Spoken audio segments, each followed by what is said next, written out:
નમસ્તે મિત્રો, આપણે જીપીએસસીના મેઇન્સ પેપરના સોલ્યુશનમાં કન્ટિન્યુડ છીએ.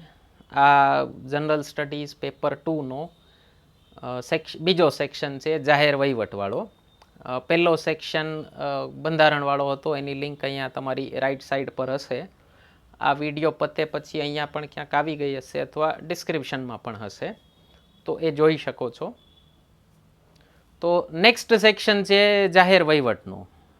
ઇંગ્લિશમાં એને પબ્લિક એડમિનિસ્ટ્રેશન પણ કહેવાય છે, લોક પ્રશાસન પણ કહેવાય છે. યુપીએસસીના પબ્લિક એડમિનિસ્ટ્રેશન ઓપ્શનલના પેપરમાં બે પેપર્સ હોય છે પબ્લિક એના સબ્જેક્ટમાં. પહેલા પેપરમાં મેનેજમેન્ટવાળો પોર્શન હોય છે, બીજા પેપરમાં ઇન્ડિયન એડમિનિસ્ટ્રેશન હોય છે. એમાં ઇન્ડિયન એડમિનિસ્ટ્રેશનમાં ભારતનું વહીવટી તંત્ર કઈ રીતે કામ કરે છે. ઓકે, એટલે આઈએએસ આઈપીએસ કઈ પોસ્ટ હોય, કોના રોલ શું હોય. ઓકે, માની લો પોલીસ છે તો એનું આખું માળખું શું હોય. ઓકે, પછી આઈએએસ છે તો cabinet secretary, chief secretary, okay, એ બધાના રોલ શું હોય. આ બધું દેવાનો પ્રયાસ આમાં કર્યો છે. આપણી ભારતના બંધારણની બુક માર્કેટમાં આવી ગઈ છે. ઓકે, તો જોઈ શકો છો એમાં પ્રયાસ કર્યો છે ઘણી બધી પોસ્ટ દેવાનો. ઓકે, તો એને લગતા પ્રશ્નો જીપીએસસીએ પૂછ્યા છે, બહુ ઇન્ટરેસ્ટિંગ પ્રશ્નો છે. ઓકે, એમાં એક પહેલો પ્રશ્ન છે, એટલે કે પેપરનો 6થો ક્વેશ્ચન. ભારતીય અર્થતંત્રના ચાવીરૂપ ક્ષેત્રોના નિયમનમાં નિયમનકારી સત્તાઓ દ્વારા ભજવાતી ભૂમિકા સમજાવો.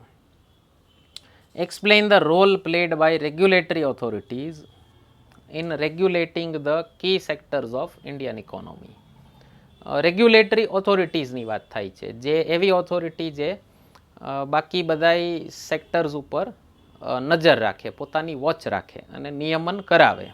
ઓકે, તો અર્થતંત્રના ક્ષેત્રની વાત ચાલે છે.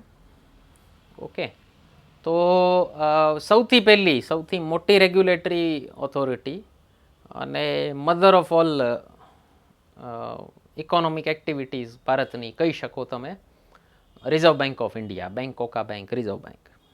ઓકે, 1935થી શરૂઆત થઈ, આપણને ખ્યાલ છે બધાને, અંગ્રેજોના સમયમાં.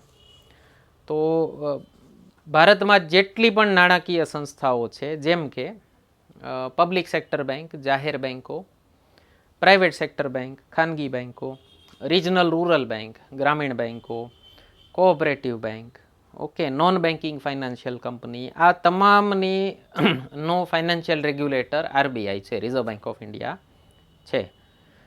ભારતમાં જે ફાઇનાન્શિયલ સેક્ટર છે, નાણાકીય ક્ષેત્ર છે, એમાં 60% પ્રોપર્ટી એસેટ્સ જે છે એ બેંકની અંડર છે. એટલે સૌથી મોટો શેર બેંકનો છે. એના પછીનું સેકન્ડ લાર્જેસ્ટ સેક્ટર ઇન્સ્યોરન્સ છે. ઓકે, તો ઇન્ડિયા છે ને એક બેંક ડોમિનેટેડ ફાઇનાન્શિયલ સેક્ટર છે. આપણે ત્યાં બેંક એટલે આપણી અર્થતંત્રની પાછલું હાડકું, રીઢ કી હડ્ડી કહી શકો, બેકબોન કહી શકો. ઓકે, તો આરબીઆઈના મેઇન કામોમાં શું છે? એક તો આ બધી બેંકોને લાયસન્સ આપવા. ઓકે, કોઈ નવી બેંકને લાયસન્સ આપવા હોય તો એની પ્રોસેસ શું કરવી, હમણાં જ આપ્યા હતા અમુક બેંક્સને, અત્યારે ફરીથી ચર્ચા ચાલે છે. ઓકે, એક નવી બેંકનો પ્રકાર આરબીઆઈએ શરૂ કર્યો, પેમેન્ટ બેંક. એમાં એક ભારત સરકારને ઇન્ડિયન પોસ્ટ ઓફિસની બેંક બનાવવી હતી, પણ આરબીઆઈના ક્રાઇટેરિયામાં એ ફિટ નહોતી થતી બેંક બનાવવા માટે. તો પછી એને અલગથી ઇન્ડિયન પોસ્ટલ પેમેન્ટ બેંક કરી, અને એટલે પેમેન્ટ બેંકની એક કેટેગરી બનાવી. ઓકે, તો એમાં પછી આ પેટીએમ ને એ બધા પણ આવી ગયા, ખ્યાલ છે આપણને. ઓકે, તો નવી બેંક્સના લાયસન્સ આપવા, નવી બેંકના પ્રકાર બનાવવા, એ પણ આરબીઆઈના ફંક્શન્સમાં આવે છે. ઓકે, એવી જ રીતે NBFC, non banking finance companies, એનું રેગ્યુલેશન પણ આરબીઆઈ કરે છે. એનબીએફસી એટલે એવી કંપનીઓ હોય જે ઉધાર આપે છે, જેમ કે તમને ઓલા ફાઇનાન્સ ઉપર હપ્તેથી બાઇક મળે કે ટીવી મળે. ઓકે, એ બધી એનબીએફસીસ કરતી હોય મોસ્ટલી. ઓકે, પણ એ લોકો ડિપોઝિટ નથી લઈ શકતા, એટલે પ્રોપર બેંક નથી. લોન આપી શકે છે, ડિપોઝિટ નથી લઈ શકતા. ઓકે, એનું રેગ્યુલેશન આરબીઆઈ કરે છે. એક નવી પ્રકારનો બિઝનેસ આરબીઆઈએ ચાલુ કર્યો છે, white label ATM. White label ATM એટલે તમારી બેંક નથી પણ તમારી એટીએમ કંપની તમારે ખોલવી છે. ઓકે, તો એનું પણ રેગ્યુલેશન આરબીઆઈ કરે છે. આ વોલેટ્સ જે બધા નવા આવ્યા છે, ફોન પે વગેરે, ઓકે, એ વોલેટ્સનું રેગ્યુલેશન પણ આરબીઆઈ કરે છે. એ લોકોને કેવાયસી નોર્મ્સ ને બધું સબમિટ કરવું પડતું હોય આરબીઆઈમાં. ઓકે, કેટલું ટ્રાન્ઝેક્શન થયું એનું બધી ડિટેલ રાખે. એક નવું ઓર્ગેનાઇઝેશન ચાલુ થયું છે ભારતનું, NPCI, national payments corporation of India. તો એ આ ઓલું રૂપે ડેબિટ કાર્ડ અને એ બધું એની અંડર આવે છે. પછી ઓનલાઈન બેન્કિંગવાળા જેટલા ટ્રાન્ઝેક્શન્સ છે, આરટીજીએસ ને એનઈએફટી ને એ બધું આની અંડર આવે, એનપીસીઆઈ. તો એનપીસીઆઈ પણ આરબીઆઈના કાર્યક્ષેત્રમાં આવે છે. એટલે આમ કહી શકો તમે mother of all banking activities, financial ઘણી બધી એક્ટિવિટીઝમાં આરબીઆઈ આવી ગઈ. બરાબર. અને હમણાં એક રિસન્ટ ન્યૂઝ આપું છું તમને. આરબીઆઈ આ બધા વોલેટ્સને પણ આરટીજીએસની પરમિશન આપવાની છે. ઓકે, ગવર્મેન્ટનો ઝુકાવ છે જેમ બને એમ વધારેમાં વધારે કેશલેસ ટ્રાન્ઝેક્શન્સ થાય અને ચોપડે તમારા ટ્રાન્ઝેક્શન ચડે તો ધીમે ધીમે કરતાં બ્લેક મની ગાયબ થઈ જાય. ઓકે, તો આરબીઆઈને ખ્યાલ રહે કે દેશમાં કેટલો પૈસો છે. એ ખ્યાલ રહે તો નાણાંનો પુરવઠો કેટલો છે, અત્યારે મની સપ્લાય કેટલું છે એ ખ્યાલ રહે. અને એનાથી આરબીઆઈનું બીજું એક ફંક્શન આવે છે, કંટ્રોલિંગ ઇન્ફ્લેશન. મોંઘવારી ઉપર નિયંત્રણ કરવામાં આરબીઆઈનો બહુ મોટો હાથ છે. એમાં આરબીઆઈ આ મોનેટરી પોલિસી ઇસ્યુ કરતી હોય છે, દર 2 મહિને નાણાકીય નીતિ જાહેર કરે છે.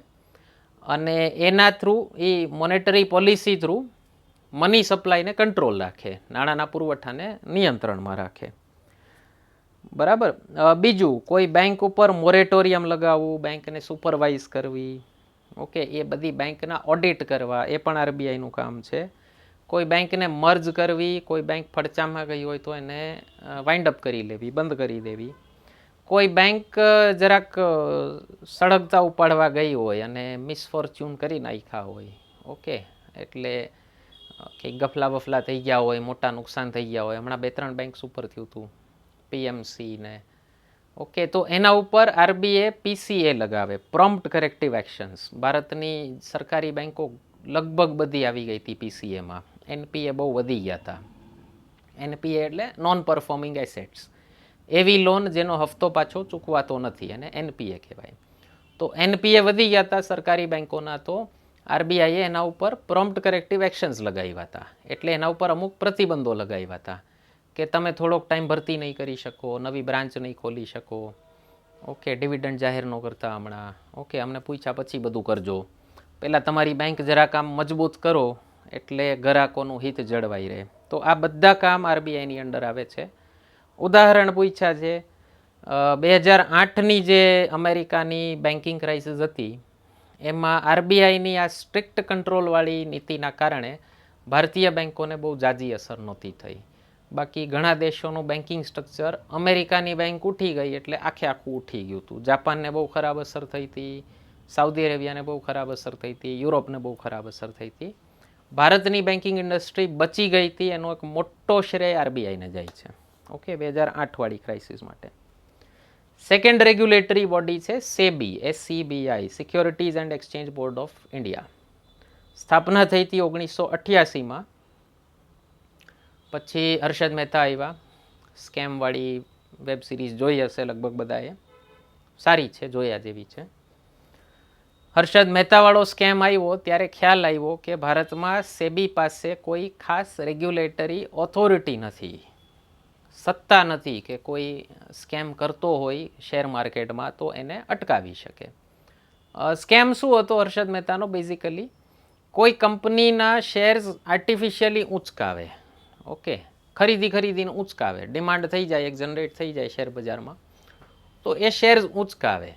એટલે સામાન્ય શેર હોલ્ડરને એવું થાય કે ઓકે, આ કંપની બહુ સારું પરફોર્મ કરે છે. ઓકે, હકીકતમાં એ કંપની સારું પરફોર્મ કરે છે કે નહીં એ શેર હોલ્ડર્સને ખબર નહોતી. તો આને બુલ ટ્રેડિંગ કીધું હતું. તો હર્ષદ મહેતાના આવ્યા પછી સેબીને ઓથોરિટી આપવા માટે એક કાયદો બનાવ્યો, એને કહેવાય છે સેબી એક્ટ 1992માં. અને સેબીને એક સ્ટેચ્યુટરી ઓર્ગેનાઇઝેશન બનાવ્યું, કાયદાકીય સંસ્થા બનાવી, એને ઘણા બધા પાવર્સ આપ્યા કે સ્ટોક માર્કેટ રેગ્યુલેટ હવેથી તમે કરશો. તો સેબી ઘણા હદે સક્સેસફુલ રહી છે આમાં. ઓકે, એવું ક્યારેય ન વિચારવું કે સેબીના હોવા છતાં સ્ટોક માર્કેટમાં આટલા બધા સ્કેમ્સ થયા છે. મારા એક મિત્ર છે પોલીસમાં, આઈબીમાં, ઇન્ટેલિજન્સ બ્યુરોમાં. તો મેં એને પૂછ્યું, મેં કીધું તમે આગળ રહ્યો કે આતંકવાદી? તો એણે મને પૂછ્યું, યાર હમ ઉन्हें પકડ લેते हैं તો जाहिर सी बात है हम ही उनसे आगे रहे.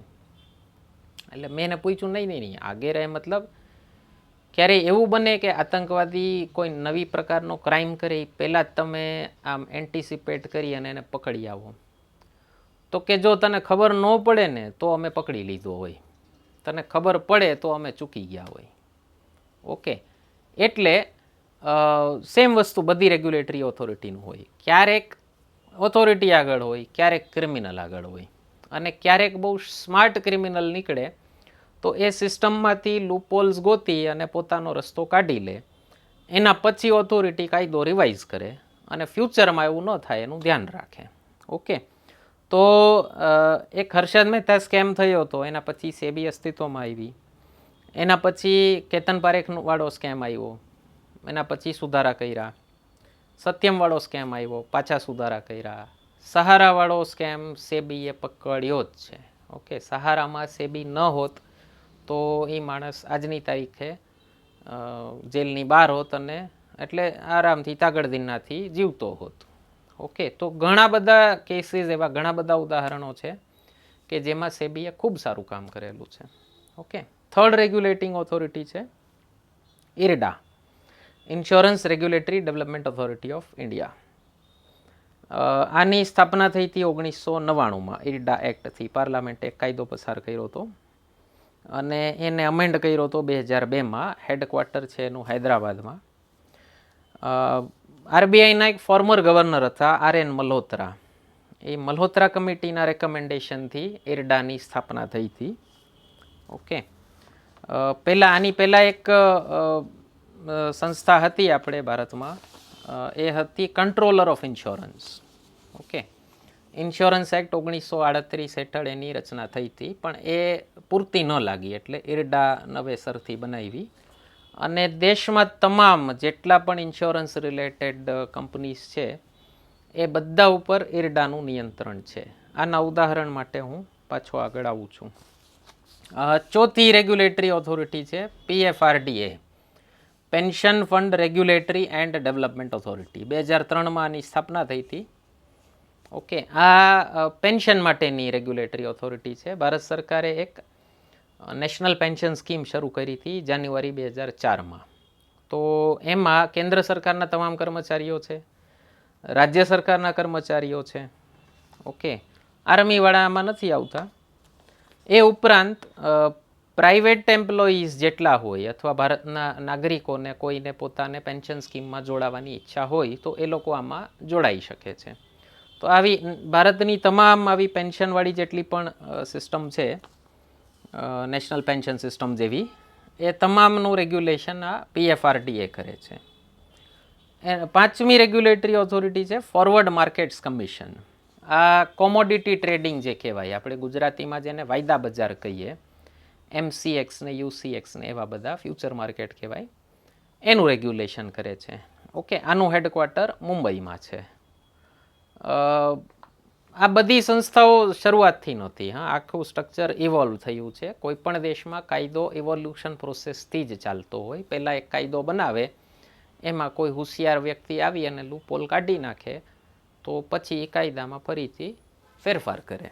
ઓકે, તો દુનિયાના દરેક દેશમાં કાયદા આવી જ રીતે બનતા હોય.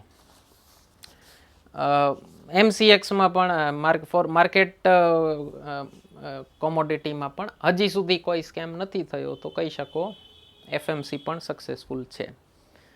આ બધી રેગ્યુલેટરી બોડીઝની એક સમસ્યા છે કે ભારતમાં એટલી બધી રેગ્યુલેટરી ઓથોરિટીઝ છે કે ક્યાંક કોકના કામ ઓવરલેપ થાય અને એના કારણે ઈગો ક્લેશના કારણે એ લોકો વ્યવસ્થિત કામ નથી કરી શકતા. જેમ કે ઇન્સ્યોરન્સ સેક્ટરનો એક પ્રોડક્ટ છે યુલિપ, યુનિટ લિંક્ડ ઇન્સ્યોરન્સ પ્લાન. તો એ યુલિપનો એક ડખો આવ્યો હતો કે આ યુલિપ છે એ સેબીમાં આવે કે ઇરડામાં આવે, બહુ લાંબો ડખો ચાલ્યો હતો. ઓકે, તો આ એક એના નુકસાનમાં છે. અમુક રેગ્યુલેટરી ઓથોરિટીઝના જે ચેરમેન ને બધા છે એ ઘણી વખત એક્સપર્ટ નથી હોતા, પોલિટિકલ અપોઇન્ટમેન્ટ થઈ જતી હોય છે. જેમ કે આરબીઆઈના એક ચેરમેન બન્યા હતા, એ પહેલાં ફાઇનાન્સ સેક્રેટરી હતા, આઈએએસ ઓફિસર હતા. હવે આઈએએસ ઓફિસર કોઈ ફાઇનાન્શિયલ મામલાનો એક્સપર્ટ ન કહેવાય. ઓકે, તો પોલિટિકલ અપોઇન્ટમેન્ટ રહ્યું હોય. બીજું, ઘણી વખત જનતાને ખુશ કરવા માટે આ લોકો ઉપર બહુ પ્રેશર લગાવતા હોય છે પોલિટિકલ પાર્ટીઝ, એટલે જેની સરકાર છે એ. ઓકે, તો ઘણી વખત પોપ્યુલિસ્ટિક મેજર્સ કહેવાય એને. ઓકે, એટલે એ લોકોનું ઇન્ટરવેન્શન ખૂબ હોય છે, આરબીઆઈમાં તો ખૂબ જ છે. બીજો એક નુકસાન છે, રિવ્યૂ મિકેનિઝમ બહુ સારું નથી આનું, કે કઈ બોડી કેટલું કામ કરે છે, કઈ રીતે કામ કર્યું. ઓકે, એની દેખરેખ કરે છે પાર્લામેન્ટરી કમિટી, પણ એ બહુ સારું સ્ટ્રક્ચર નથી, એમ એને હજી સુધાર કરવાની જરૂર છે. બીજી એક વસ્તુ, 60 કાયદાઓ છે ભારતમાં જે ફાઇનાન્શિયલ સેક્ટરને ગવર્ન કરતા હોય, તો એમાં પણ ક્યાંક ને ક્યાંક ઓલો વાંક એકબીજા ઉપર ઢોળવાની વાત આવે છે, તો એમાં ગુનેગારો છટકી જતા હોય છે. ઓકે, અને એક છેલ્લો નુકસાન આનો કે ચિટ ફંડ છે, સહારાવાળાએ જે કર્યું હતું, કે પછી પોન્ઝાઈ સ્કીમ હોય. પોન્ઝાઈ સ્કીમ એટલે અસાધારણ રિટર્ન પ્રોમિસ કરતા હોય જે લોકો. ઓકે, એના રેગ્યુલેશન માટે કોઈ ઓથોરિટી નથી અત્યારે. ઓકે, એક શારદા ચિટ ફંડનો સ્કેમ બંગાળમાં ચાલે છે. ઓકે, પોન્ઝાઈ સ્કીમ આપણે ગુજરાતમાં તો કેટલી બધી રહેલી છે. ઓલા નેટવર્ક માર્કેટિંગ બનાવો, આટલા ટાઈમ પછી તો તમને પૈસા પાછા મળી જ જશે, અને પછી તો જે આવે એ તમારે બેઠા બેઠા ખાવાનું છે, ને બોનસ છે, આ બધા એને પોન્ઝાઈ સ્કીમ કહેવાય. ઓકે, મહિને 10% અને 15% અને એવા રિટર્ન જે લોકો પ્રોમિસ કરતા હોય ને, એવા રિયલિસ્ટિક રિટર્ન ન હોય એમ. એના પછીનો ક્વેશ્ચન છે, મોટર વ્હીકલ એક્ટ એક નવો આવ્યો છે ભારતમાં, મોટર વ્હીકલ અધિનિયમ. એમાં પેનલ્ટી જે પહેલાં હતી એના કરતાં ઘણી બધી વધી ગઈ છે. તો પ્રશ્ન પૂછ્યો છે, શું મોટર વ્હીકલ અધિનિયમ 2019માં જોગવાઈ કર્યા મુજબ વધુ સજા લાગુ કરવાના સુધારાઓ ટ્રાફિક ઉલ્લંઘન અને અકસ્માતમાં ઘટાડો લાવશે? વિસ્તૃત ચર્ચા કરો. Can amendments to impose higher penalties reduce accidents? Okay, સૌથી પહેલી વસ્તુ, ભારતમાં રોડ એક્સિડન્ટ બહુ મોટી સમસ્યા છે. આ મહામારીને બાદ કરી દો તો કદાચ સૌથી મોટી સમસ્યા હશે, લોકોનું ધ્યાન જતું નથી. કેટલી મોટી સમસ્યા છે એ કહું તમને. એક વર્ષમાં ભારતમાં 1.5 લાખ લોકો રોડ અકસ્માતથી મરે છે. ઓકે, એટલે વર્ષનો રેશિયો જોવો તો માર્ચ 2020થી માર્ચ 2021 સુધી જેટલા લોકો આ મહામારીમાં મર્યા, એટલા જ રોડ એક્સિડન્ટમાં પણ મરે છે દર વર્ષે. ઓકે, પણ એની ફ્રન્ટ પેજ ન્યૂઝ નથી બનતી. ઓકે, અને આપણે લોકો છે ને ખાલી મોતના આંકડા જ જોતા હોય. 4.5 લાખ લોકો ઇન્જર્ડ થાય છે એમાં. હવે એમાં કોક અપાહિજ થઈ ગયું હશે કે પરમેનન્ટ ઇન્જરી રહી ગઈ હોય, અને એકે ઇન્જરી કદાચ એવી હોતી નથી કે જે આખી 100% ક્યોર થતી હોય. ઓકે, તમને ખુદને કોઈ ઇન્જરી થઈ હોય કે કોઈ ઓળખીતાને થઈ હોય તો પૂછજો. હાથ મળાઈ ગયો હોય, પગ મળાઈ ગયો હોય તો પણ એ 100% પોતાની એફિશિયન્સી ઉપર ફરીથી નથી આવતું. 90-95% જ રહે. ડૉક્ટર એમ કહે કે તમારે હવે આજીવન આટલું ધ્યાન તો રાખવાનું જ છે, આ વજન નહીં ઉપાડવાનું, આમ નહીં કરવાનું, ફલાણું નહીં કરવાનું. ઓકે, તો એ ઇન્જરીના આંકડા તો આપણે જોતા જ નથી હોતા. ઓકે, અને એનાથી આપણને જે નુકસાન થયું હોય.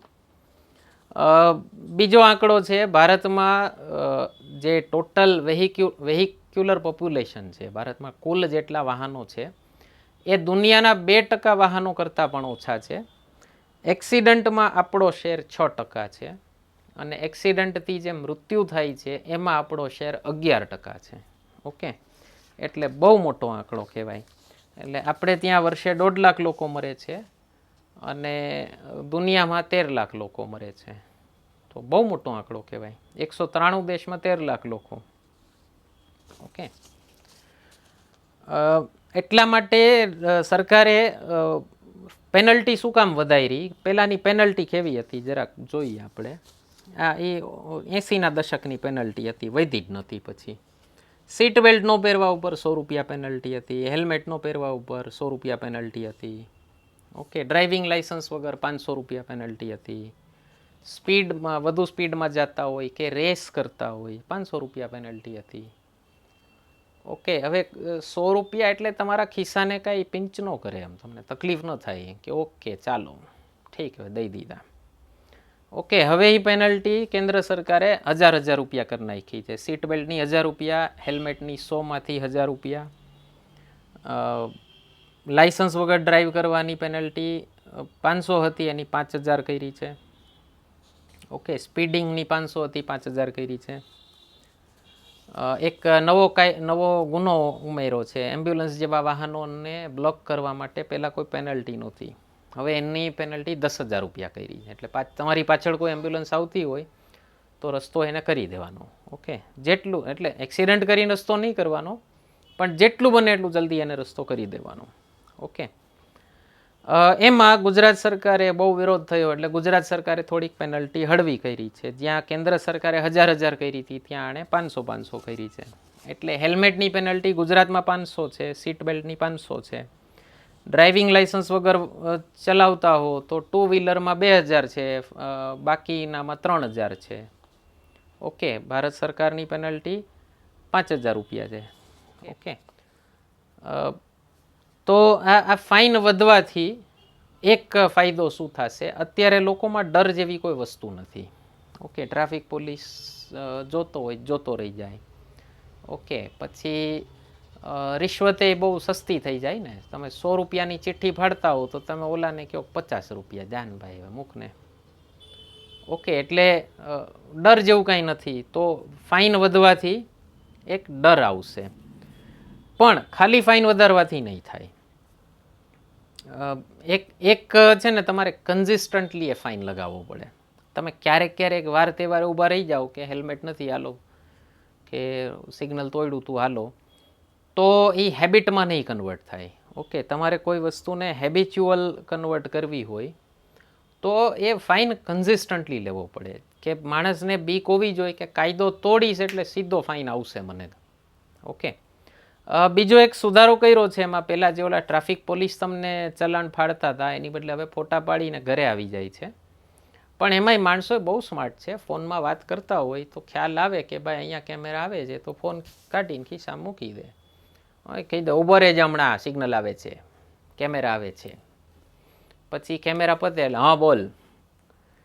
ઓકે, તો કન્સિસ્ટન્ટલી રહેવું જોઈએ અને લોકોને ડર હોવો જોઈએ કાયદાનો. એનું ઇફેક્ટિવ ઇમ્પ્લિમેન્ટેશન થવું જોઈએ. ઓકે, એનો અમલ અસરકારક થવો જોઈએ. ઓકે, બીજી વસ્તુ, આ જેમ મેં તમને કીધું કેમેરા નાખવાની તો લિમિટ છે સરકારની, પબ્લિક સપોર્ટથી પણ આ કાયદો વધુ સારો અમલમાં આવી શકે. એટલે બેંગ્લોર સિટી ટ્રાફિક પોલીસે એક બહુ મસ્ત પહેલ ચાલુ કરી. એ લોકો એક મોબાઈલ એપ્લિકેશન બનાવ્યું, પબ્લિક આઈ.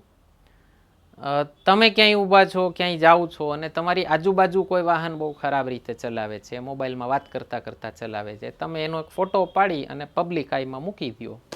એટલે પછી બેંગ્લોર પોલીસ જઈ અને એની આગળથી ફાઇન કલેક્ટ કરી આવશે. આ મોડલ ભારતના દરેક શહેરમાં હોવું જોઈએ, કારણ કે જાગૃત નાગરિકો કેટલા બધા હોય.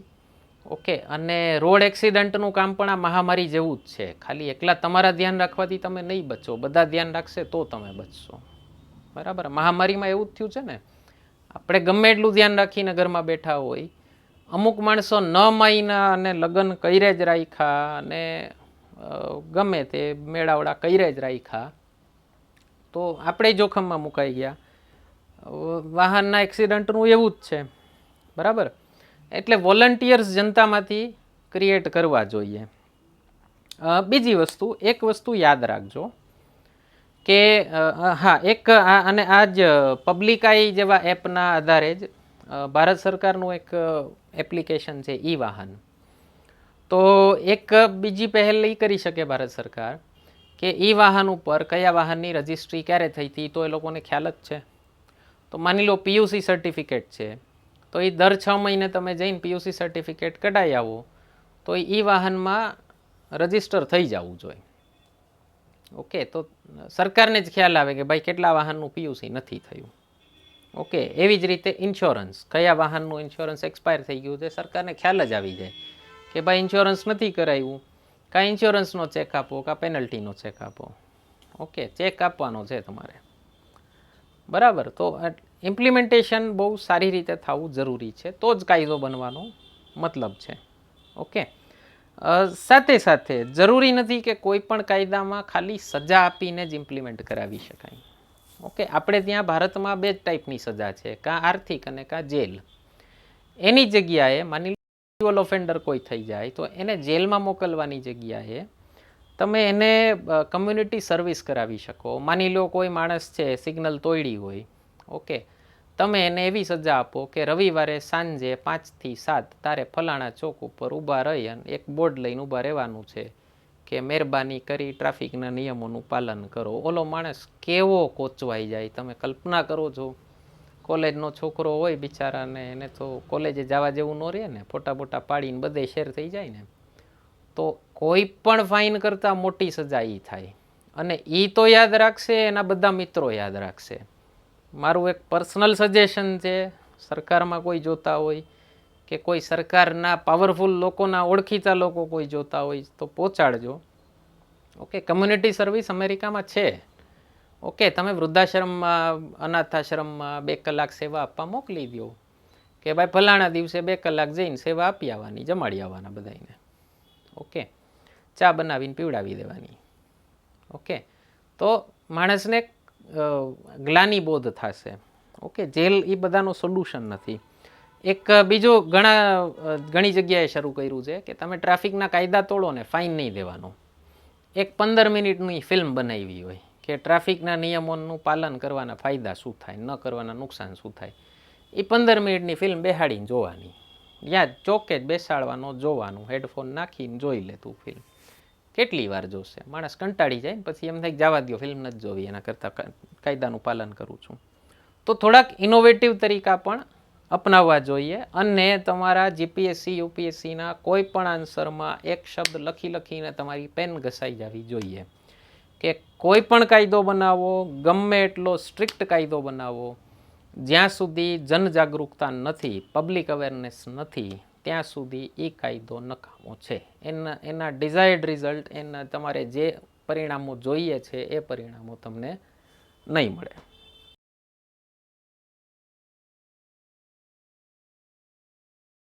નેક્સ્ટ ક્વેશ્ચન છે, સોશિયલ મીડિયાના વ્યાપક ઉપયોગે ડિજિટલ ડિવાઇડ ઘટાડી છે, ટિપ્પણી કરો.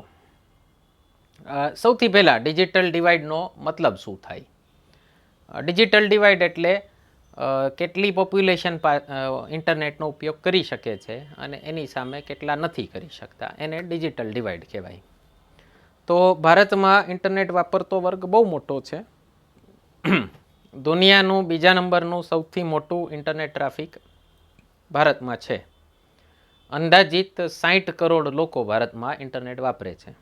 અને એ દુનિયાના ટોટલ ગ્લોબલી બધા યુઝર્સના 12% છે. તમને પર્સપેક્ટિવમાં સમજાય એટલે દુનિયાની લગભગ 17% વસ્તી ભારતમાં છે અને 12% ઇન્ટરનેટ યુઝર્સ દુનિયાના ભારતમાં છે. બહુ ઝાઝા દૂર નથી વસ્તીના આંકડાથી, પણ ઇન્ટરનેટનો ઉપયોગ વધુ લોકો સુધી પહોંચવો જોઈએ હજી. ઓકે, એટલે હજી ઘણા પાછળ છીએ આપણે. ઓકે, આપણે સેકન્ડ લાર્જેસ્ટ ઇન્ટરનેટ પોપ્યુલેશન એટલે છીએ કે પોપ્યુલેશન વધારે છે. ઓકે, પણ ઇન્ટરનેટ પેનિટ્રેશન ઘણું ઓછું છે. ઓકે, 50% જેવું પોપ્યુલેશન આવી ગયું છે. એ પહેલાં સોશિયલ મીડિયાના ઉપયોગ પહેલાં બહુ ઓછું હતું. ઓકે, એટલે એનો ક્રેડિટ તમારે સોશિયલ મીડિયાને 100% દેવો પડે. તો જેમ કે તમે જોયું હશે, આજથી 5 વર્ષ પહેલાં તમારા મમ્મી પપ્પાને કદાચ ઇન્ટરનેટ વાપરતા નહીં આવડતું હોય. ઓકે, કોઈને દાદા દાદી હોય તો એને તો નહીં જ આવડતું હોય. પણ આ વોટ્સએપના આવ્યા પછી ઘણા બધા 70-75 સુધીની એજ ગ્રુપના લોકો સોશિયલ મીડિયા ઉપર આવી ગયા છે. ઓકે, એવી જ રીતે ઘણા બધા લોકો ફેસબુક વાપરતા થઈ ગયા છે. અમુક થોડાક વધુ અવેર હોય તો ટ્વિટર વાપરતા થઈ ગયા છે. ઓકે, ઇન્સ્ટાગ્રામ આપણા બધાના જીવનમાં ઘૂસી ગયું છે, તો ગામડે ગામડે પહોંચી ગયું છે ઇન્સ્ટાગ્રામ. ઓકે, તો એ બધાથી શું થયું, લોકોને એક સ્માર્ટફોનનો ઉપયોગ કરતા ફાવ્યું, એનાથી ઇન્ટરનેટનો ઉપયોગ થવાનો ચાલુ થયો. તો ઓલી એક જે બીક હતી કે મને ઇન્ટરનેટ નહીં જ ફાવે, એ બીક વહી ગઈ. તો ધીમે ધીમે શું થયું, એનાથી સોશિયલ મીડિયાથી બીજા પ્લેટફોર્મ્સ પણ વાપરવાના ચાલુ કર્યા, લર્નિંગ માટે પણ પ્લેટફોર્મ્સ વાપરવાના ચાલુ થયા, જેમ કે ટેલિગ્રામ. ઓકે, તો ટેલિગ્રામ અત્યારે કોમ્પિટિટિવ એક્ઝામની તૈયારી કરતો છોકરો ગામડામાં ગમે એ ખૂણે બેઠો હશે, ટેલિગ્રામથી અવેર છે. પછી યુટ્યુબનો ઉપયોગ કરવા માંડ્યા, આપણે લોકો જ કરીએ છીએ અત્યારે. અને આ લોકડાઉનમાં એનો ખાસ ઉપયોગ થયો ઝૂમ અને ગૂગલ મીટમાં. ઓકે, કે આપણે લર્નિંગ માટે ઇન્ટરનેટનો ઉપયોગ વધુ ને વધુ કરતા શરૂ થયા, જે ઇન્ટરનેટનો એકચ્યુઅલ હેતુ હતો. ઓકે, કે ઇન્ફોર્મેશન એટલે કે નોલેજવાળી ઇન્ફોર્મેશન વધુમાં વધુ લોકો સુધી પહોંચાડવી. હવે એનાથી શું થયું, તમારા હાથમાં ફોન આવી ગયો, એમાં ઇન્ટરનેટ વાપરતા થયા, એમાં એક રેગ્યુલર કનેક્શન લેવા માંડ્યા. પહેલાં લોકો રેગ્યુલર કનેક્શન નહોતા લેતા, બહુ ઓછા લોકોના ફોનમાં ઇન્ટરનેટ રહેતો હતો. તો એનાથી લોકો હવે યુપીઆઈ વાપરતા થઈ ગયા. ઓકે, વોલેટ્સ વાપરતા થઈ ગયા, કેશલેસ ટ્રાન્ઝેક્શન કરતા થઈ ગયા, પછી ઈ કોમર્સ સાઇટનો ઉપયોગ કરતા થઈ ગયા. તો એનાથી પણ એક માધ્યમ મળ્યું કે ચાલો આનાથી પણ આપણો ધંધો ગ્રો કરી શકીએ. તો તમે ઘણી બધી એડ્સ જોતા હશો કે પહેલાં જે કોલ્હાપુરના કે કાનપુરના મોચી લોકો હતા, લોકલ લોકો, એ લોકોના પ્રોડક્ટ ખાલી ગામમાં ને ગામમાં વેચાતા, એની જગ્યાએ હવે આખા દેશમાં કે ઇવન વિદેશોમાં વેચવા માંડ્યા છે. તો પહેલાં જે પૈસા મળતા હતા એના કરતાં વધુ પૈસા મળવા માંડ્યા. ઓકે, આપણે જોઈએ છીએ કચ્છની કેસર કેરી કેટલી સરસ રીતે માર્કેટ કરે છે એ લોકો, ઇવન તાલાળા ગીરની પણ. ઓકે, તો એનાથી પણ ફાયદો થયો છે જનતાને. બરાબર, ઓનલાઈન બેન્કિંગ વધુ વાપરતા થઈ ગયા, ગવર્મેન્ટ એપ્લિકેશન વધુ વાપરતા થયા. આજે એક તમે ગર્વ કરજો, આપણે જે આની કોવિશિલ્ડ કે કોવિવેક્સિન લઈને આવો ને તમે ભારત સરકારેમાંથી, તો તમને જે ડિજિટલ સર્ટિફિકેટ મળે છે, અમેરિકામાં હાથે લખેલું સર્ટિફિકેટ મળે છે. ઓકે, તો ભારત ટેકનોલોજીકલી કેટલું એડવાન્સ થઈ ગયું છે અને એ લોકો સુધી કેટલી ઝડપથી પહોંચી ગયું છે, એ વસ્તુ ઉપર ગર્વ કરજો. ઓકે, આપણા લોકોની એક આદત છે ભારતને ન હોય અહીંયા પણ ગાળો દેવાની. ઓકે, બીજો એક ફાયદો થયો ઇન્ટરનેટના ઉપયોગ વધવાથી. આમાં ભારત દેશની વાત નથી કરી, જનરલ વાત કરી છે, એટલે હું ઇન્ટરનેશનલ એક્ઝામ્પલ પર લઉં છું. સોશિયલ મીડિયાએ ઘણા દેશોમાં રેવોલ્યુશન કરવામાં બહુ મદદ કરી છે. ઓકે, જેમ કે એક આરબ સ્પ્રિંગ કરીને ચાલુ થયું હતું, તો ઘણા બધા તાનાશાહી સરકારો પડી હતી અને ત્યાં ડેમોક્રેસીની સ્થાપના થઈ. અત્યારે આપણા પાડોશી દેશ મ્યાનમારમાં ચાલે જ છે એક રેવોલ્યુશન, એમાં સોશિયલ મીડિયા બહુ મોટી ભૂમિકા ભજવે છે. અને એના કારણે ત્યાંની ગવર્મેન્ટ ઘણીવાર ફલાણી સાઇટ બેન કરી દે, એવું બધું કરે છે. ચાઇનામાં ગૂગલ, ટ્વિટર બધું બેન્ડ છે. શું કામ? રિવોલ્યુશન થઈ ન જાય એટલા માટે. ઓકે, તો એની શક્તિ કેટલી છે. ઓકે, આ જે ક્વેશ્ચન તમને પૂછ્યો છે, ઓકે, એના માટે બહુ સારું ઉદાહરણ છે. પણ સાથે સાથે આનાથી એક નુકસાન પણ થાય કે સાયબર ક્રાઇમમાં વધારો થયો છે. ઓકે, વોટર ઇન્ફ્લુઅન્સ એક વસ્તુ ચાલુ થઈ છે. ફેસબુક અને એક ફર્મ હતી કેમ્બ્રિજ એનાલિટિકા, એનો એક સ્કેમ આવ્યો હતો કે એ યુઝર્સનો ડેટા ટ્રેક કરતા હતા અને પછી કયા યુઝરને કઈ પોલિટિકલ પાર્ટીના ફેવરમાં ઇન્ફ્લુઅન્સ કરવો, ઓકે, એ પ્રકારના જ ન્યૂઝ એની ફીડમાં આવે, એવા જ આર્ટિકલ એની ફીડમાં આવે. તો ભારતમાં પણ એક પાર્ટીએ એ લોકોને હાયર કર્યા હતા. ઓકે, તો ડેટા ટ્રેકિંગ ને એ બધા નુકસાનો પણ થતા હતા. ઓકે, પણ ડિજિટલ ડિવાઇડ ઘટાડી છે એ વસ્તુ સત્ય છે. એની સામે એક બીજું ઉદાર પાસું હતું કે જ્યારે લોકડાઉન ડિક્લેર થયું ત્યારે એક બહુ મોટી સંખ્યામાં ભારતીય વિદ્યાર્થીઓ ડિજિટલ ક્લાસનો ઉપયોગ નથી કરી શક્યા. ઓકે, એટલે દરેક ગામડામાં ઇન્ટરનેટ પહોંચી ગયું છે એવું નથી, હજી ઘણી જગ્યાએ ઇન્ટરનેટ નથી પહોંચ્યું અને ઘણી બધી સ્કૂલોમાં લર્નિંગ થતું જ નથી છેલ્લા 13 મહિનાથી. ટીચિંગ જ બંધ છે, એજ્યુકેશન જ બંધ છે. એના કારણે ઘણા બધા છોકરાઓ ભણતા પણ ઉઠી ગયા છે. કદાચ ફરીથી સ્કૂલ ખુલશે તો હવે એ પાછા નહીં જાય, કારણ કે આર્થિક સ્થિતિ પણ આ છેલ્લા 1 વર્ષમાં ઘણી બગડી ગઈ છે લોકોની. એટલે બની શકે કે એ છોકરાઓ હવે ભણતા ઉઠી જશે અને નોકરીએ જ લાગી જશે ક્યાંક. ઓકે, એના માટે સરકારે શું કર્યું છે, એક ભારત નેટ કરીને એક પ્રોજેક્ટ ચાલે છે સરકારનો, કે જેમાં ભારતની 2.5 લાખ ગ્રામ પંચાયતોને બ્રોડબેન્ડ ઇન્ટરનેટ કનેક્શન સાથે 100 MBPSની સ્પીડ સાથે કનેક્ટ કરવાનો ભારતનું લક્ષ્ય છે. એ લક્ષ્ય છેલ્લા 3 ટાર્ગેટથી મિસ થાય છે. એટલે હવે ઓગસ્ટ 2021નો ટાર્ગેટ છે, પણ ઘણી પ્રગતિ કરી છે. 1.5 લાખ ગ્રામ પંચાયત ઓલરેડી ઇન્ટરનેટ કનેક્ટેડ થઈ ગઈ છે. 1 લાખ બાકી છે, 1 લાખથી થોડીક ઓછી. ઓકે, એટલી બાકી છે. તો જોઈએ આવનારા સમયમાં થઈ જશે. ઓકે, વધીને 1 વર્ષમાં તો થઈ જ જશે. બરાબર. તો એક ગ્રામ્ય ક્ષેત્રમાં પણ ઇન્ટરનેટ પહોંચશે. અને આના માટે સ્પેશિયલી ડિજિટલ ડિવાઇડ ઘટાડવા માટે ભારત સરકારે એક સ્કીમ ચાલુ કરી છે, દિશા ડિજિટલ સાક્ષરતા અભિયાન. એટલે ગ્રામ્ય પ્રજાને ઇન્ટરનેટનો ઉપયોગ કઈ રીતે કરવો એ શીખડાવવા માટેની સ્કીમ છે. ઓકે,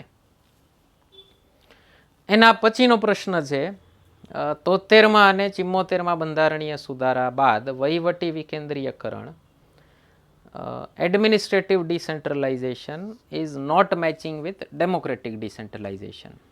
વહીવટી વિકેન્દ્રીયકરણ લોકશાહીના વિકેન્દ્રીયકરણ સાથે બરાબરી નથી કરી શક્યું. એના કારણે સ્થાનિક સ્વરાજની સંસ્થાઓ પ્રમાણમાં બિનઅસરકારક બની રહી છે. વાત થઈ છે પંચાયતી રાજની. 73માં અને 74માં સુધારાથી પંચાયતી રાજને બંધારણીય દરજ્જો મળ્યો. ઓકે, કોન્સ્ટિટ્યુશનલ સ્ટેટસ મળ્યું ભારતમાં. તો બહુ લેન્ડમાર્ક અચીવમેન્ટ કહેવાય છે આ બંને સુધારા, 73rd અને 74th અમેન્ડમેન્ટ. ગાંધીજીનું જે એક સપનું હતું કે ભારતમાં દરેક ગામડામાં પંચાયતી રાજ ફરીથી એસ્ટાબ્લિશ કરવો, એની તરફ એક ડગલું આગળ વધ્યા આપણે. બરાબર. એને કોન્સ્ટિટ્યુશનલ સ્ટેટસ આપ્યું. કોન્સ્ટિટ્યુશનલ સ્ટેટસ આપવાથી શું થયું, બંધારણમાં એનો ઉલ્લેખ કરી નાખ્યો. તો બંધારણમાં લખ્યું છે કે દર 5 વર્ષે પંચાયતી રાજની સંસ્થાઓના ઇલેક્શન કરાવવાના. તો હવે દર 5 વર્ષે ઇલેક્શન કરાવવા પડે. આવી મહામારી જેવી સ્થિતિમાં પણ ગુજરાતમાં વધીને 3 મહિના ઇલેક્શન ડિલે થયું, પણ પછી ઇલેક્શન કરાવવા પડ્યા. શું કામ? બંધારણમાં લખ્યું છે 5 વર્ષે કરાવવાના એટલે કરાવવાના. ઓકે, નહોતું લખ્યું જ્યાં સુધી બંધારણમાં, ત્યારે શું થતું હતું કે કોઈ સ્ટેટમાં 10 વર્ષ 15 વર્ષ સુધી ઇલેક્શન જ નહોતા થયા. તો ડેમોક્રેટિક ડિસેન્ટ્રલાઇઝેશન ભારતમાં સફળ છે. ઓકે, ખૂબ સફળ છે. દુનિયાના બહુ ઓછા દેશોમાં આટલું સફળ છે. ડિસેન્ટ્રલાઇઝેશન એટલે વિકેન્દ્રીયકરણનો મતલબ શું થાય? સત્તાનું કેન્દ્રીયકરણ એટલે એક જ કેન્દ્રમાં બધી સત્તા ભેગી કરવી. ઓકે, જેમ કે ચાઇના એક જ કેન્દ્રમાં બધી સત્તા છે, રશિયા એક જ કેન્દ્રમાં બધી સત્તા છે. ઓકે, વિકેન્દ્રીયકરણ એટલે એના સત્તાના વધારે કેન્દ્રો બનાવવા, એનું વિભાજન કરવું, ડેલિગેશન કરવું. તો ડિસેન્ટ્રલાઇઝેશનના પાછા 3 પહેલું છે. ટ્રાન્સફર ઓફ પાવર ખરું, ટ્રાન્સફર ઓફ રિસ્પોન્સિબિલિટીઝ ખરું, સત્તા અને જવાબદારીઓ હસ્તાંતરિત કરવી, પણ 3 ક્ષેત્રમાં: political, administrative and fiscal responsibility. રાજકીય, વહીવટી અને નાણાકીય 3 રિસ્પોન્સિબિલિટી લોકલ બોડીઝને, સ્થાનિક સંસ્થાઓને ટ્રાન્સફર થવી જોઈએ. એને વિકેન્દ્રીયકરણ કહેવાય. એટલે આપણે પોલિટિકલ ડિસેન્ટ્રલાઇઝેશન, રાજકીય વિકેન્દ્રીયકરણ તો બહુ સરસ રીતે કરી નાખ્યું, પણ વહીવટી વિકેન્દ્રીયકરણમાં ભારતનો રેન્ક બહુ પાછળ છે. ઓકે, એના અમુક કારણો છે. એક, પહેલી વસ્તુ, ગ્રામસભા જેની રચના થઈ હતી એ આપણી ડેમોક્રેસીનું સૌથી ગ્રાસરૂટ લેવલનું ઓર્ગેનાઇઝેશન છે. અને તમારે ભારતની લોકતંત્રની બ્યુટી જોવી હોય તો કોઈ ફંક્શનિંગ ગ્રામસભા હોય, ઘણા ગામમાં ચાલે છે ફંક્શનિંગ ગ્રામસભા, એ જોવો તો તમને ભારતની લોકતંત્રની બ્યુટી જોવા મળશે. ઓકે, સ્વદેશ પિક્ચરમાં એક સીન બતાવેલો છે ગ્રામસભા કેવી રીતે ફંક્શન કરે એનો. તો એમાં ગામની મતદાર યાદીમાં નામ ધરાવતા બધા જ લોકો સભ્ય છે. એટલે ગામનો જે વોટર છે એ ગામની ગ્રામસભાનો સભ્ય છે. ગ્રામસભાનું કામ છે કે જન ભાગીદારીથી, પીપલ્સ પાર્ટિસિપેશનથી નિર્ણયો લેવા અને એ નિર્ણયો ગ્રામ પંચાયતને કન્વે કરવા. અને ગ્રામ પંચાયતનું કામ છે કે ગ્રામસભાના નિર્ણયો ધ્યાનમાં લે. પણ એકચ્યુઅલી જમીન ઉપર એ ગ્રામસભાનું કાર્ય બહુ ઓછી જગ્યાએ થાય છે. ઓકે, પ્રોપર વર્કિંગ નથી. હોય તો એમાં પણ પાછું કાસ્ટિઝમ, જેન્ડર ઇશ્યુઝ ચાલે છે. ઓકે, જાતિવાદ એમાં પણ આવી જાય છે. સ્ત્રીઓને દબાવવાની વાત એમાં પણ આવી જાય છે. એટલા માટે જ 50% મહિલા આરક્ષણ, રિઝર્વેશન, કાસ્ટ બેઝડ એ પણ કરેલું છે. પણ છતાંય જે ગ્રાસરૂટ ડેમોક્રેસીમાં જે રિફ્લેક્ટ થવું જોઈએ એ હજી પૂરી રીતે નથી થયું. બીજું એક રાઇટ ટુ રિકોલ હોય છે એમાં, કે તમે તમારા સભ્યોની પાસે કામ ન કરતા હોય તો ખુરશી ખાલી કરાવી શકો. એનું ફંક્શન નથી થતું બહુ સરસ રીતે.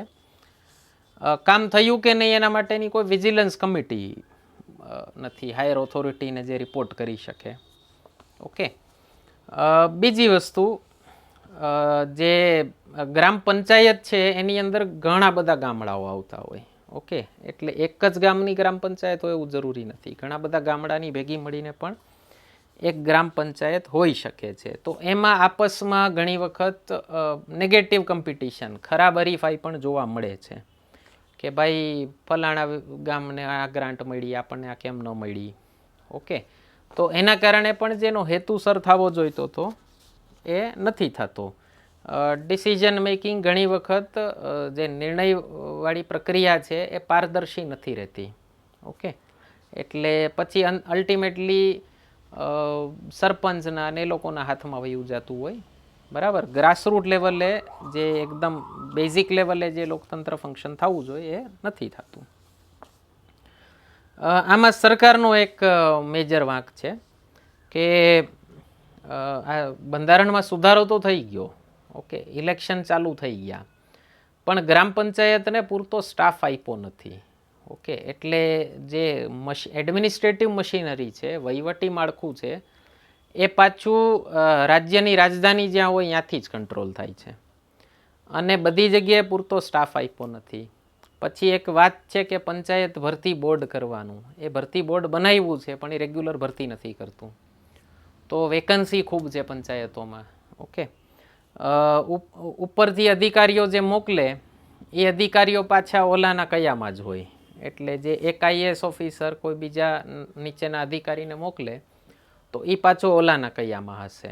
ઓકે, એટલે એ પણ એક તકલીફ થાય છે. બીજી વસ્તુ, જે ત્રણેય સ્તરો છે પંચાયતના, જિલ્લા પંચાયત, તાલુકા પંચાયત, ગ્રામ પંચાયત, એ ત્રણેયના ફંક્શન વચ્ચે આમ ક્લિયર કટ ડિમાર્કેશન નથી. એટલે આમ ચોખ્ખું કાર્યોની વહેંચણી નથી. ઓકે, તો એનાથી પણ એક વહીવટી તકલીફ થાય છે. 11મી અનુસૂચિમાં ગ્રામ પંચાયતના 29 વિષયો આપી દીધા છે, એમાંના નથી. પણ એનું પાછું હજી સરસ રીતે અમલીકરણ નથી થઈ શકતું. ઓકે, એટલે એ પણ અસ્પષ્ટ છે, બહુ સ્પષ્ટ નથી કે ભાઈ આમાંથી 3 ટાયરના 3 સ્તરમાંથી કોનું કામ કયું છે. ઓકે, એટલે એમાં ક્યાંક ડખા થાય રાખે છે. જવાબદેહી નથી ચૂંટાયેલા અધિકારીઓની. ઓકે, એક સોશિયલ ઓડિટની વાત વર્ષોથી ચાલે છે, સામાજિક ચકાસણી, પણ એ હજી અમલમાં બહુ પૂરી રીતે નથી આવી. ઓકે,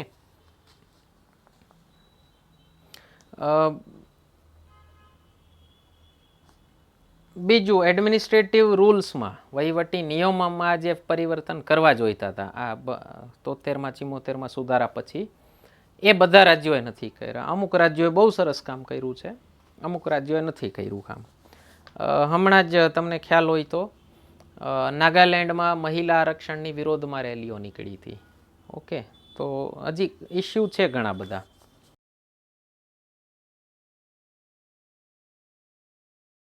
પંચાયતોને ફાઇનાન્શિયલી એમ્પાવર કરવા માટે, એટલે આર્થિક રીતે સદ્ધર કરવા માટે હજી પૂરતા પ્રયોગો નથી કર્યા. બીજી વસ્તુ, નાણાંની વેચણી હજી અપૂરતી થાય છે, પૂરતા પ્રમાણમાં નથી થતી.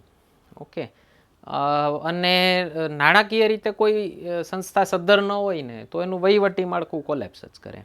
ઓકે, પંચાયતો પાસે પોતાના ટેક્સ ઉઘરાવવાની પણ બહુ જાજી સત્તા નથી.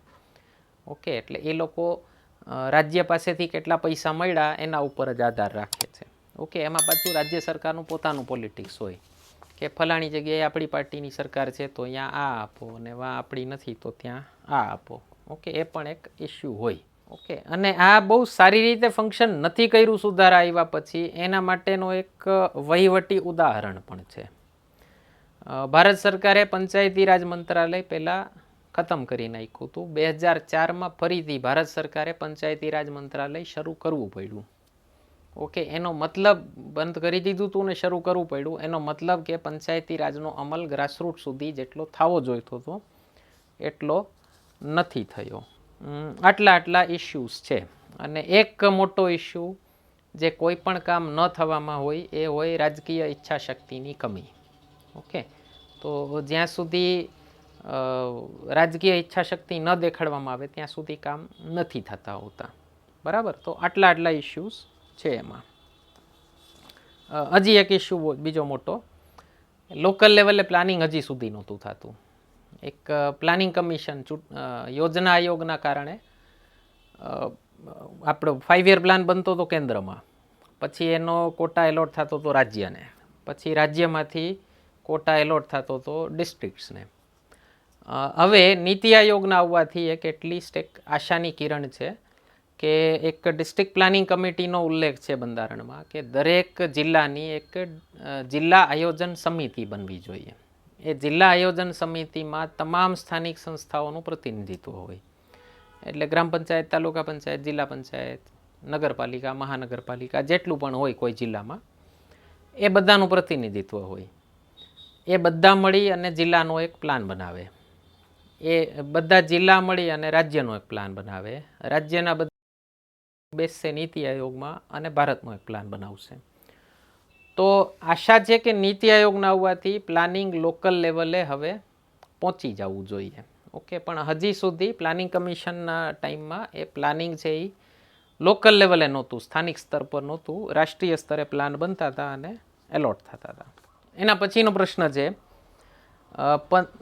14મા નાણાં આયોગની સરખામણીમાં 15મા નાણાકીય આયોગમાં કેન્દ્ર દ્વારા રાજ્યોને જે પૈસા ફાળવવામાં આવતા હોય એના માપદંડમાં ક્યાં ફેરફાર થયા છે. ઓકે, કયા પરિણામો બદલાયા છે એ તારવો. The criteria of devolution of funds from the union to state has undergone changes in the 15th Finance Commission. એટલે કે 15મા ફાઇનાન્સ કમિશનમાં અમુક ક્રાઇટેરિયા ચેન્જીસ થયા છે. કેન્દ્ર પાસેથી કયા પ્રપોર્શનમાં રાજ્યોને રૂપિયા આપવા એના compare to 14th finance commission. એ કયા ક્રાઇટેરિયા ચેન્જ થયા છે, કયા પેરીમીટર ચેન્જ થયા છે એ વર્ણવો, આઈડેન્ટિફાઈ કરો. તો આપણને ખ્યાલ જ છે અનુચ્છેદ 280 હેઠળ રાષ્ટ્રપતિ દર 5 વર્ષે એક નાણાં આયોગની રચના કરે છે, નાણાં પંચની. ઓકે, એના અધ્યક્ષ અને સભ્યો પણ રાષ્ટ્રપતિ જ અપોઇન્ટ કરે છે. અને એ નાણાં આયોગનું મેઇન કામ હોય કે કેન્દ્ર સરકાર અને રાજ્ય સરકાર વચ્ચે નાણાંની વેચણી કયા પ્રમાણમાં કરવી. એટલે જે ટેક્સની ટોટલ આવક થતી હોય ભારતમાં એમાં સૌથી મોટો ફાળો કેન્દ્રનો હોય છે. ઓકે, સૌથી વધુ કમાણી કેન્દ્ર સરકારને થાય. તો કેન્દ્ર સરકાર રાજ્ય સરકારોને પૈસા આપતી હોય. ઓકે, હવે એ કયા પ્રપોર્શનમાં પૈસા આપવા, કેટલા પૈસા કેન્દ્ર સરકાર રાજ્યોને આપશે, કેટલા પોતાની પાસે રાખશે, કયા રાજ્યને કેટલા પૈસા આપશે. ઓકે, એ બધું સૂચન કરવાનું કામ નાણાં આયોગનું હોય. તો 15મું નાણાં આયોગ 15th ફાઇનાન્સ કમિશનની રચના થઈ હતી નવેમ્બર 2017માં. એના અધ્યક્ષ છે નંદકિશોર સિંઘ. ઓકે, અને એનો કાર્યકાળ છે 2021થી 26.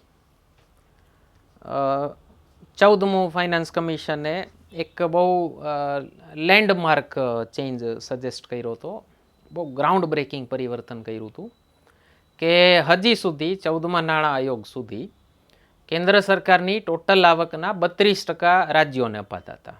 એટલે 32%નો ભાગ રાજ્યોનો, 68%નો ભાગ કેન્દ્રનો. પછી કોઈ રાજ્યને ખર્ચો વધુ થઈ ગયો હોય તો એ કેન્દ્ર પાસે ગ્રાન્ટ ઇન એડ તરીકે એક્સ્ટ્રા પૈસા માગે. પણ એમાં કેન્દ્રની રહેમો કરમ ઉપર રહેવું પડતું હતું અને એમાં ઘણીવાર રાજ્યોના વિકાસ કાર્યો અટકી જતા હતા. તો 14મા નાણાં આયોગે એવું કીધું કે ભાઈ તમે અલ્ટિમેટલી 10% બીજા એક્સ્ટ્રા આપો જ છો ગ્રાન્ટ ઇન એડ તરીકે. તો એક ગાયે લમસમ 42% આપી દો, 42% રાજ્યોના, 58% કેન્દ્રના. મોદીજી નવા પીએમ બનીને ગયા હતા અને આનું નાણાં આયોગની રેકમેન્ડેશન આવી અને એમણે સીધી ફાઇનલ કરી. એમણે એવું કીધું હતું કે ભાઈ હું 12 વર્ષ મુખ્યમંત્રી રહીને આવ્યો છું અને કેન્દ્ર પાસેથી પૈસા ન આવે ટાઈમસર તો એની તકલીફ શું હોય એ મને ખ્યાલ છે. 15મા નાણાં આયોગે એક મોટો ચેન્જ કર્યો. એ રાજ્યોનો જે શેર 42% હતો એને 41% કર્યો. શું કામ? 1% જમ્મુ કાશ્મીરનો ઘટાડ્યો છે રાજ્ય કોટામાંથી. કારણ કે હવે જમ્મુ કાશ્મીર રાજ્ય નથી રહ્યું, કેન્દ્ર શાસિત પ્રદેશ થઈ ગયું છે. કેન્દ્ર શાસિત પ્રદેશની જવાબદારી કેન્દ્ર સરકારની જ હોય. એટલે 42માંથી 41 કર્યા રાજ્યોના, 59% ગયા કેન્દ્રને. ઓકે, હવે બીજા મોટા ચેન્જીસ શું કર્યા છે? એક તો ક્રાઇટેરિયન છે અમુક. એક પહેલો ક્રાઇટેરિયન છે, પહેલો માપદંડ છે ઇન્કમ ડિસ્ટન્સનો. ઇન્કમ ડિસ્ટન્સ એટલે એમાં દરેક રાજ્યની જે જીડીપી હોય, GSDP, gross state domestic product, એ કેલ્ક્યુલેટ કરી છે પર કેપિટા, માથાદીઠ રાજ્યની આવક કેટલી છે. એમાં બધા રાજ્યોની માથાદીઠ આવક કમ્પેર કરી અને જે હાઈએસ્ટ ઇન્કમવાળું સ્ટેટ છે એનાથી કોઈ પર્ટિક્યુલર રાજ્ય કેટલું દૂર છે એને કીધું છે ઇન્કમ ડિસ્ટન્સ. ઓકે, એટલે જે ઓછી ઇન્કમવાળું સ્ટેટ હોય, જે રાજ્યમાં માથાદીઠ આવક ઓછી છે એને વધુ પૈસા મળે, જે રાજ્યમાં માથાદીઠ આવક વધુ છે એના કરતાં. હવે આનાથી દક્ષિણના રાજ્યો થોડાક નારાજ થઈ ગયા હતા કારણ કે એ લોકોની માથાદીઠ આવક વધારે છે અને યુપી બિહારની માથાદીઠ આવક ઓછી છે. તો ડિવોલ્યુશન જે જાય ફંડ્સનું, જે નાણાંની વહેંચણી થાય, એમાં યુપી બિહારને વધુ પૈસા મળતા હતા. સૌથી વધુ પૈસા યુપી અને બિહારને મળે છે. વસ્તી પણ વધારે છે. યુપીને 1,53,000 કરોડ મળે છે, બિહારને 86,000 કરોડ મળે છે.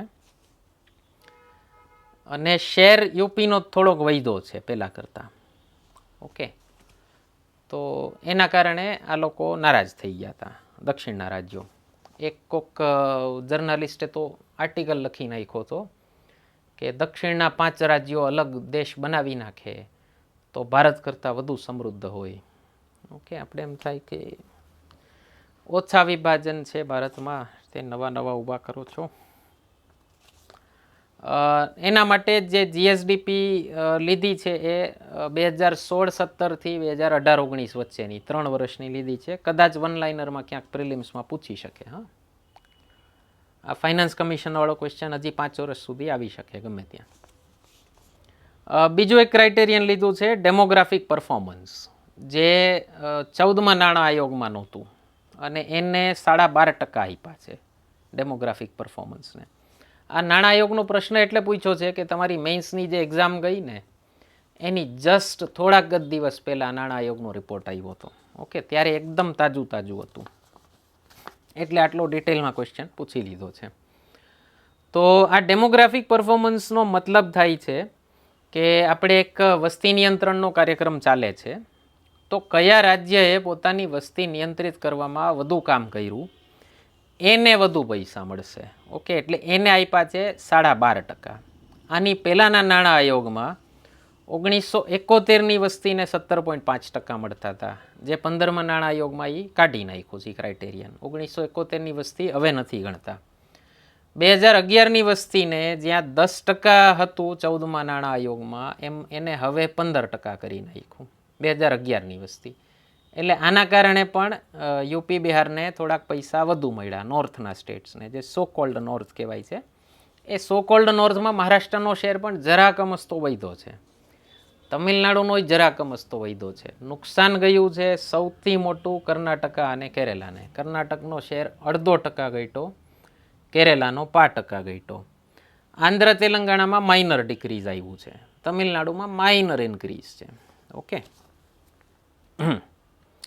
હવે આ જે નુકસાન ગયું જે રાજ્યોને, એના માટે પાછું ફાઇનાન્સ કમિશને રેવન્યુ ડેફિસિટ ગ્રાન્ટ બનાવી છે 74,000 કરોડની, અને એ 14 રાજ્યોને આપવામાં આવશે. કારણ કે 14 રાજ્યોનો શેર પહેલાં હતો એના કરતાં ઘટ્યો છે, એટલે એને રેવન્યુ ડેફિસિટ થશે. જે આવક થતી હતી એમાં ખાદ આવશે, એટલે એ આવકની ખાદ માટેની ગ્રાન્ટ બનાવી છે. ઓકે,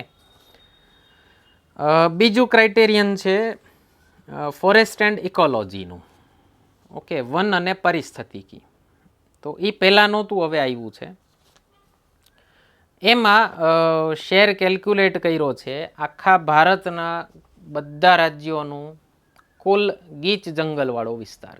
આખા ભારતના ગીચ જંગલનો જેટલો વિસ્તાર છે એમાંથી એ રાજ્યના ગીચ જંગલનો વિસ્તાર કેટલો છે. આમાં ગુજરાતને બહુ ફટકો પડે, કારણ કે આપણે જંગલનો વિસ્તાર જ બહુ ઓછો છે. એટલે આ શેના માટે કર્યું છે કે દરેક રાજ્ય પોતાને ત્યાં જંગલનો વિસ્તાર વધારે. 14મા નાણાં આયોગમાં માત્ર ફોરેસ્ટ કવર હતું અને એનો શેર હતો 7.5%. એટલે આને 10% કર્યો છે. એટલે રાજ્યો પોતાને ત્યાં જંગલનો વિસ્તાર વધારે એના માટે છે. ઓકે, ઓક્સિજન કેટલી કિંમતી વસ્તુ છે એ આપણને હમણાં ખબર પડી તાજી. હા, બાકી તો ઓક્સિજનને ગ્રાન્ટેડ લેતા હતા આપણે લોકો. એના પછીનો એક ક્રાઇટેરિયન છે ટેક્સ એન્ડ ફિસ્કલ એફર્ટ્સ, એટલે કે કર અને નાણાકીય પ્રયાસો. આમાં જે રાજ્ય પોતાને ત્યાં ટેક્સ કલેક્શન કરવામાં વધુ એફિશિયન્ટ રહ્યું છે એને વધુ પૈસા મળશે. ઓકે, એટલે મોદી સરકારનું તો ટાર્ગેટ છે જ જેમ બને એમ વધુ લોકોને ટેક્સ ભરતા કરવા, એના માટે રાજ્યોને પણ પ્રેરિત કરે છે. ઓકે, તો આટલા મેઇન ક્રાઇટેરિયા છે. એરિયાનો એમને અનટચ છે, એરિયામાં ચેન્જ નથી થયો. ઇન્કમ ડિસ્ટન્સનો શેર જે 50% હતો એમાંથી 45% થયો છે. ઓકે, તો આટલા મેઇન પેરામીટર્સમાં ચેન્જીસ થયા છે. એના ઉપરાંત નાણાકીય આયોગના બીજા શું ચેન્જીસ છે, બીજું એક national and state disaster management fund બનાવવાની વાત કરી છે. એક નેશનલ ડિઝાસ્ટર મેનેજમેન્ટ ફંડ, એક સ્ટેટ ડિઝાસ્ટર મેનેજમેન્ટ ફંડ બનાવવાની વાત કરી છે. અને એમાં નેશનલ ડિઝાસ્ટર મેનેજમેન્ટ ફંડમાં 1.2 લાખ કરોડ રૂપિયા હશે, સ્ટેટવાળામાં ટોટલમાં 1.6 લાખ કરોડ રૂપિયા હશે, એવી રેકમેન્ડેશન કરી છે. ઓકે, તો આટલા મેઇન રેકમેન્ડેશન્સ છે આ 15મા નાણાકીય આયોગના. ઓકે, એના પછીનો સેક્શન છે, ત્રીજો સેક્શન પેપરનો, એ છે એથિક્સનો. ઓકે, નીતિશાસ્ત્રનો. તો એના માટે નેક્સ્ટ વિડીયોમાં મળીએ છીએ આપણે. એની લિંક અહીંયા ક્યાંક આવી જશે વિડીયો પતે પછી. ડિસ્ક્રિપ્શનમાં પણ એની લિંક પડી હશે. આ વાળો સેક્શન કેવો લાગ્યો, એમાં કયા ક્વેશ્ચનમાં વધુ મજા આવી, કમેન્ટ સેક્શનમાં જણાવજો. તમારા મિત્રોને શેર કરવાનું, સબસ્ક્રાઈબ કરવાનું ભૂલતા નહીં. લાઈક કરજો, કમેન્ટ કરજો. ઓકે, ધન્યવાદ.